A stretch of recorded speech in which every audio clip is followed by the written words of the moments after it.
You walk into the bay near you, the one you've known your whole life. Half the lights are off, the shelves are picked clean, and a paper sign on the door says everything. 12 of the biggest chains in this country are quietly coming apart, and by 2026 most of them will be smaller, weaker, or gone. I trusted these stores for 40 years. I thought they'd outlive me. I was wrong, and it cost me more than I want to admit. Here's what I found buried in a Nova Scotia University record from 1928. A handful of Canadians figured out how to stop depending on stores like these long before they started dying. And it still works today, in the town you already live in. I remember standing in a Hudson's Bay in 1998, buying a wool coat, thinking that company would be there forever. That coat outlived the store. So let me tell you what's actually happening. Not the version they put in the ads, the version I had to learn the hard way, one closed door at a time. Let's start with the giant, Hudson's Bay, the oldest company in this entire country. Older than Canada itself. It was chartered in the year 1670, 355 years ago, back when a beaver pelt was practically money, and the whole map west of Ontario was one big trading territory run out of a handful of forts. Think about that for a second. This company survived the fur trade collapsing. It survived 2 world wars. It survived the Great Depression. It survived Confederation, the railway, the automobile, and every recession in between. 3.5 centuries of Canadian history, and it kept its doors open through all of it. And then, in the spring of 2025, it filed for creditor protection and began shutting down. The oldest company in Canada, on its knees, liquidating its stores one after another. I want you to sit with how strange that is. A business that outlasted kings and empires couldn't outlast the last few years. When I first read that news, I thought it had to be a mistake. Surely somebody steps in. Surely something that old just doesn't vanish. But it did. And here's the part that stuck with me. The Bay didn't die because Canadians stopped needing coats and boots and bed sheets. We need those things more than ever. It died for a reason nobody was talking about out loud, a reason I'll come back to, because once you understand it, you'll see the same fingerprints on almost every store on this list. For now, just hold on to that first crack in the foundation. If a company that stood for 355 years can fall in a single season, what does that say about the ones that are only 50 or 60 years old? Because it turns out the Bay was not alone, it was just the biggest domino. Let me take you to the second one, and this hits closer to home for anyone who's ever fixed up a house. Rona, the hardware and building supply chain that generations of Canadians grew up with. Founded away back in 1939 in Quebec, it was ours. A homegrown place where you could get lumber, paint, a new tap, whatever the weekend project needed. Then, in 2016, the American giant Lowe's bought it for more than $3 billion.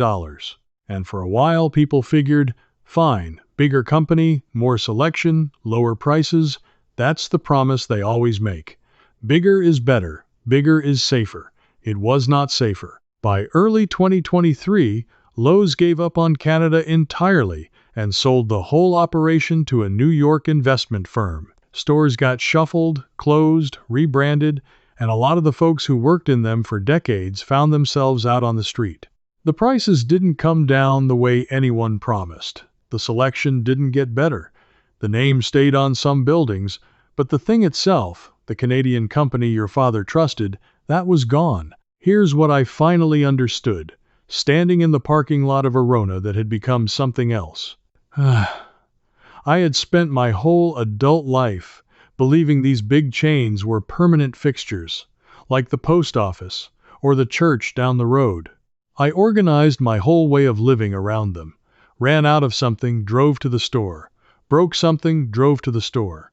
I never once kept a real supply of anything, because why would I?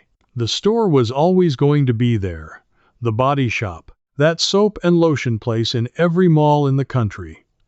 In the year 2024, the Canadian operation filed for insolvency and started shutting locations. One year it's in every shopping center from Halifax to Victoria, the next it's boarding up. And Nordstrom. This one still makes people's jaws drop. The big fancy American department store marched into Canada around 2014 with enormous fanfare, huge stores, big promises, the future of shopping. By 2023, less than a decade later, they packed up completely and left the country. 6,000 employees, gone. Billions spent, walked away from. Do you see the pattern forming yet? These are not tiny corner shops. These are massive, well-funded, professionally run companies with marketing budgets bigger than most towns, and they are folding in 3, 4, 5 years, some of them faster than that. Now here's the tension I couldn't shake, and I want you to feel it too. If the biggest, richest, most established retailers in the country can't keep their footing, then the whole system I built my life around, the drive to the store, everything on demand, someone else always has it system. That whole thing is standing on ice a lot thinner than any of us were told. And I still hadn't figured out why. I knew these stores were falling. I didn't yet know who was making sure they fell, or who was quietly getting rich off the wreckage. But before I get to that, I need to show you numbers 5 and 6, because they prove this reaches into the everyday, ordinary parts of your life. Not just fancy department stores, the regular stuff, Bed Bath & Beyond, the place you registered for when you got married, where you bought your towels and your pots and your can't live without kitchen gadgets. The Canadian side shut down in 2023. Gift cards suddenly worth nothing. People walking in with a card in their hand and walking out with nothing to show for it. And Mastermind Toys. This one actually hurt, because it was a genuinely Canadian company, started right here in 1984, the kind of toy store where the staff knew what they were talking about and the toys were built to last. In late 2023, it filed for creditor protection too. Some stores were saved, but dozens closed, and a piece of Canadian childhood went with them. Now here's where I have to stop and tell you the thing I promised I'd come back to. Because up until now you might think this is just business. Companies rise, companies fall, that's capitalism, nothing to see here. That's what I thought too. That's what we're supposed to think. But then I started reading about how these deals actually work, and I got angry in a way I hadn't been in years. A lot of these chains didn't simply run out of customers. They got bought up by investment firms, the kind that don't care one bit about selling you a good coat or a good hammer. What they care about is the real estate, the land under the store, the building itself. Those old department stores and hardware chains were sitting on some of the most valuable downtown property in the country, land they'd owned since the days when a downtown corner was cheap. So here's the play, and once you see it, you can't unsee it. An investment firm buys the chain, not to run it, to strip it. They separate the valuable real estate from the actual store business. They load the store side up with debt and rent, charging the company rent to sit in buildings it used to own free and clear. The store slowly bleeds out. The workers lose their jobs, the customers lose their shop, the town loses its anchor, and the investment firm walks away holding the land, worth a fortune, having squeezed every last dollar out of the name on the way down. That's not a company failing. That's a company being taken apart on purpose, by people who profited more from its death than they ever would have from its life. And the reason you and I never saw it coming is that it doesn't look like a crime. It looks like a press release. Restructuring. Streamlining. Optimizing the portfolio. Nice, clean words for gutting something that took a century to build and that our parents and grandparents trusted with their money. The Bay's own most valuable asset, at the end, wasn't the merchandise or the brand. It was the property. The very ground those stores sat on was worth more to the money men than the 355-year-old business itself. Now, doesn't that change how you look at the empty store in your town? It's not a mystery anymore. It's a pattern. And you and I were never meant to notice it. Therefore, let me keep going, because numbers 7 and 8 bring this right into your weekly routine, into the things you actually can't skip. Rexall, the pharmacy, The place a lot of you pick up your prescriptions, your blood pressure pills, the things you genuinely depend on to stay healthy. That chain has been struggling and shrinking, changing hands, closing locations, cutting back. When it's your medication on the line, a wobbling pharmacy chain isn't an inconvenience. It's a real worry, especially for those of us who take something every single day. And Indigo. Chapters. The big bookstore chain that swallowed up all the little ones years ago, promising they'd be the place books lived in this country. In 2023, they got hit with a major cyber attack that knocked out their systems for weeks, and since then it's been closures, financial trouble, and the founder moving to take the whole thing private and pull it off the public market. The place that put a lot of independent bookshops out of business is now fighting for its own survival. There's a bitter lesson in that one. All those years we were told the big chain was better because it was bigger, more efficient, more reliable than the little independent shop. So the little shops died. And now the big chain is dying too. And there's nothing small and local left to catch us when it goes. That's the trap. And I fell right into it. Every time I chose the big convenient chain over the small local place, I was helping build a world with fewer and fewer places to turn to. I was voting, with my wallet, for exactly the fragile system that's now cracking apart all around us. Now here's the part I really need you to hear, because I know some of you are sitting there thinking this doesn't apply to you. Maybe you rent, maybe you're in an older home, or an apartment, or you're on a fixed income and you don't have a big pantry or a workshop or acres of land to grow anything on. Maybe you figure self-reliance is for people with money and property, and the rest of us just have to hope the stores stay open. I thought that too. So this next part is for you. Specifically, the renter, the apartment dweller, the person in the small older place who thinks they've got no room to move, because what I'm about to tell you costs almost nothing, needs no contractor, no permit, no landlord's permission, and you can start it this very week in the home you're in right now. And that belief, that quiet trust, is exactly what cost me. Because the store was never as permanent as I thought, if you want to go deeper on all of this before we continue, I put everything I've learned about breaking free from these failing systems into a book called Canadian Edge, and there's also Canadian Complete and Deep Canadian, depending on how far down this road you want to go. Everything is laid out step by step, from the 2-week shelf all the way to the cooperative model the old-timers proved worked. The link is in the description below. It costs almost nothing, and it might be the most useful thing you read this year. Now let's keep going, because the third and fourth ones went down like they'd been shoved. Here it is. Build what the old-timers called a 2-week shelf. Not a bunker. Not a year of freeze-dried survival food. Just 2 weeks. Pick the 15 or 20 things you actually buy from these chains on repeat.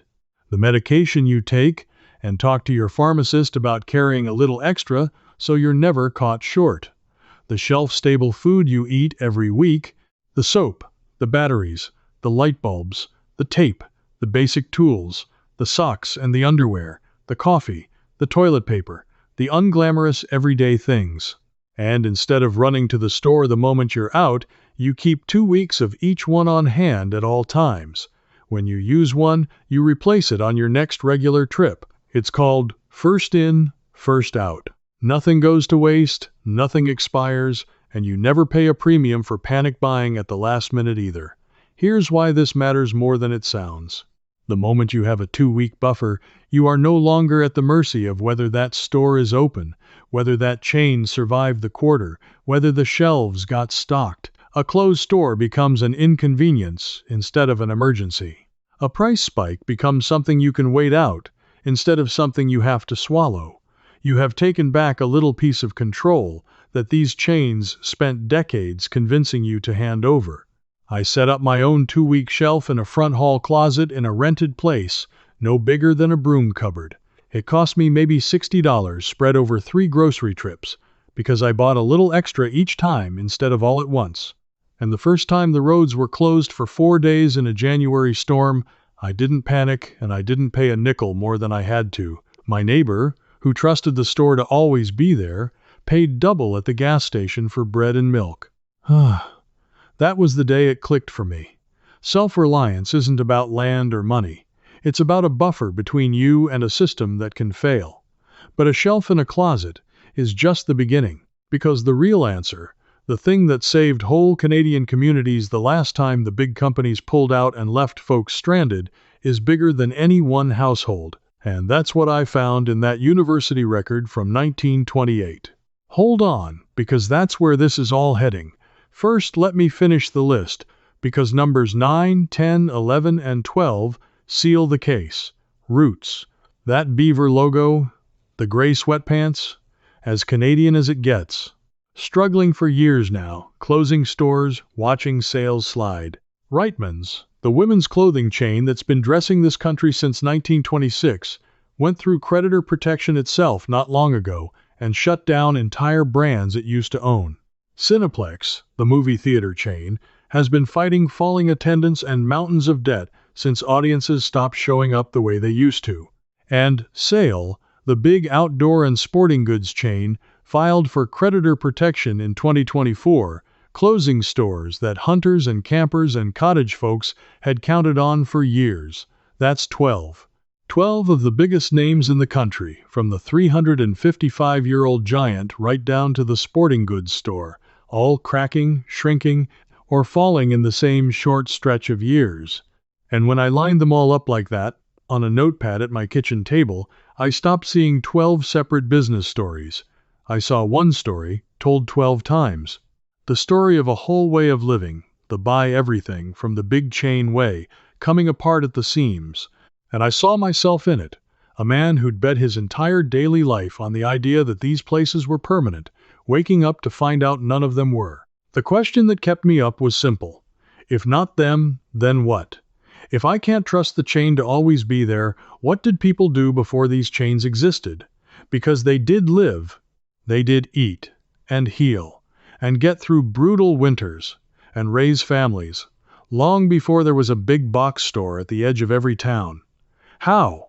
That's when I went digging into the history, and that's when I found the thing I've been promising you, the thing that's better than a shelf in a closet, the thing that turns scattered, struggling people into something no investment firm could strip and sell. Let me take you to eastern Nova Scotia, to a town called Antigonish, in the years right around 1928. Times were desperate. The fishermen, the farmers, the coal miners, and steel workers of that region were being squeezed to the bone. Big companies controlled the prices they got for their fish and their crops, and controlled the prices they paid for everything they needed to buy. The middlemen took the profit coming and going. Families worked themselves to exhaustion and still couldn't get ahead. Sound at all familiar? Out of street. Francis Xavier University, a Catholic university in that little town, came two priests who decided this could not stand. Their names were Father Jimmy Tompkins and Father Moses Cody, and what they started became known across the world as the Antigonish movement. Here's what they did, and it's so simple it almost sounds like nothing. They gathered ordinary people, folks with no money and no education past grade school, into small groups in kitchens and church halls. They called them study clubs, and in those clubs, neighbors learned, together, how the economy that was crushing them actually worked, where the money went, who was taking it. And then they learned how to build their own alternatives. Out of those kitchen table study clubs came cooperatives, buying clubs, where a group of families pooled their money to buy their flour and their fuel and their supplies together, in bulk, cutting out the middleman who'd been gouging them. Credit unions, where people pooled their savings and lent to one another instead of begging a distant bank. Cooperative stores, owned by the very people who shopped in them, so the profits stayed in the community instead of being shipped off to some faraway shareholder. Now here is the part that made me put the paper down and just sit there. These were not charities. Nobody was giving these people anything. Cody used to say it plainly. The whole point was that the people themselves owned it, ran it, and controlled it. He wrote about masters of their own destiny. The dignity of it was that it belonged to them. When you own the store together, no investment firm can swoop in, buy it, and strip it for the land. There is no distant owner to sell it out from under you. The thing serves the people who built it, because it is the people who built it. By the 1930s, this little movement out of one small Nova Scotia town had spread across the Maritimes and beyond, and people came from around the entire world to study it.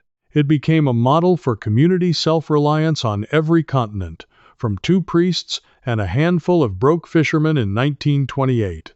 And here's why this is your answer, not just a history lesson. The cooperative is the exact opposite of everything that's killing the 12 chains on this list. A chain gets bought and stripped because faraway owners care only about extracting money. A co-op can't be stripped because the owners are the members, and the members are your neighbors, and your neighbors are not going to sell the community store to a New York firm and pocket the land. You can do a version of this right now, in the town you already live in, without a lawyer and without a fortune. Start the smallest possible version. Get 3 or 4 households you trust and start buying the staples together in bulk. Split a case, split a bulk order, split the savings. That's a buying club, the same thing those fishermen started with, and it can cut your grocery costs a good deal while making every household in it less dependent on whether the chain store survives the year. Look for the credit union in your area instead of the big bank, because a credit union is a cooperative, owned by its members, a direct descendant of what Tompkins and Cody built. Look for the food co-ops and the farm co-ops that still quietly operate all across this country, especially out west and in the Maritimes, remnants and continuations of that very movement. They never disappeared. They were just pushed out of the spotlight by the big chains that spent a fortune convincing us that bigger and far away was better than small and ours.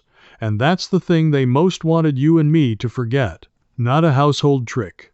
Not a clever way to save a few dollars, though that shelf in the closet will save you plenty. The thing they buried was bigger than that. It was the memory that we don't actually need them, that before the 12 chains, Canadians built their own stores, their own banks, their own supply, and owned them together, and that knowledge didn't die. It's sitting in a university archive in Antigonish and in credit unions and co-ops all over this country, waiting for the moment the big chains finally proved they were never as permanent as they told us. That moment is now, 2026. The chains are showing us exactly what they are. Fragile. Owned by people who don't care about us. Here today and stripped for parts tomorrow. So here's where I've landed, after all my years of getting it wrong. I spent decades believing that convenience was the same thing as security, that because the store was always open, I was always safe. And it took watching the oldest company in the country die in a single season to understand that I had handed my security to strangers who were only ever going to hand it back to me empty. You are the kind of person who always suspected this. I know you are, because you're still here. You had a feeling, watching those stores close, that you were being told a story that didn't add up. You were right. It didn't add up, because the real story, that these places were being taken apart on purpose, while we were told they were just struggling, was never meant to reach you. Now it has. So let me ask you one thing, and I really do want you to answer this one. Which of the 12 did you trust the most? Which clothes store in your own town hit you the hardest? The Bay, the Rona, the bookstore, the toy shop, the pharmacy? Tell me in the comments below. Don't just think it, type it out and leave it there, because I read them, and I want to know which one broke the trust for you the way the Bay broke it for me. And if you feel that pull, that quiet certainty, that real knowledge like this got buried on purpose so that we'd keep depending and keep paying, then come stand with the rest of us. Subscribe, and you're not supporting a channel, you're joining a whole crowd of Canadians who are done being at the mercy of systems built to fail us. Because in the next one, I'm going to show you the forgotten root cellar method a farmer's wife in Saskatchewan used to keep a family fed through an entire winter in a house with no basement at all, and it works in a modern apartment closet better than any of them ever wanted you to know.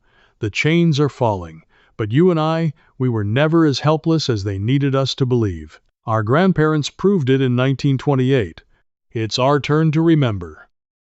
You've stayed with me to the end, and that tells me you're one of the practical folks I made this for. Let me invite you into the Northern Ways Circle, where I continue this video, taking you through that method right where it stopped. Ask me your own questions, and I answer you myself. You're not doing it alone. Just point your phone at the code on the screen. Cancel anytime, one click.